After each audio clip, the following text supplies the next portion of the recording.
코로나19 여파로 대출 수요가 늘어난 가운데 시중은행이 충당금을 늘리며 리스크 관리에 여념이 없습니다. 이런 가운데 지방은행은 틈새 시장을 공략하며 중금리 대출을 늘리고 있는 추세인데요. 상대적으로 신용도가 떨어져 리스크가 큰 중금리 대출을 확대하는 것에 대해 향후 불투명한 경기 전망을 고려하면 신중하게 접근해야 한다는 목소리도 나옵니다. 박지훈 기자의 보도입니다. 전북은행의 올 상반기 중금리 대출 비중은 33.8%, 전체 신용대출 비중의 3분의 1 수준에 달합니다.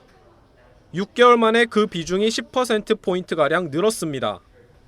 중금리 대출은 연금리 6에서 10% 수준으로 신용등급 5등급 이하인 중저신용자 대상으로 합니다. 코로나19 여파로 건전성 관리에 나서며 신용대출 문턱을 높이는 시중은행과는 대조적인 모습입니다. 실제로 5대 지방은행의 지난 6월 중 중금리 대출 비중은 27.68%로 5대 시중은행의 평균의 5배를 넘었습니다. 지방은행이 중금리 대출을 확대하는 이유는 신규 고객을 확보하기 위한 전략입니다.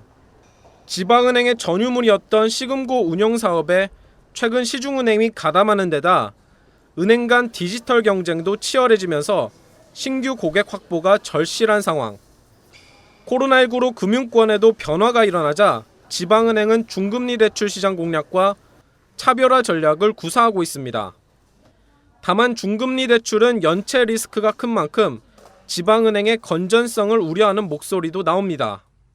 이게 단기적으로 봤을 때는 수익성 개선에 도움이 될 수 있는데 장기적으로 가면 이게 오히려 연체율 상승으로 인해서 은행의 건전성을 훼손할 위험성을 증가시키는 요소거든요. 지방은행이 시중은행에선 외면받고 제2금융권 이용은 주저하는 중저신용자를 타겟으로 신규 고객 확보에 성공할 수 있을지 관심이 모아집니다.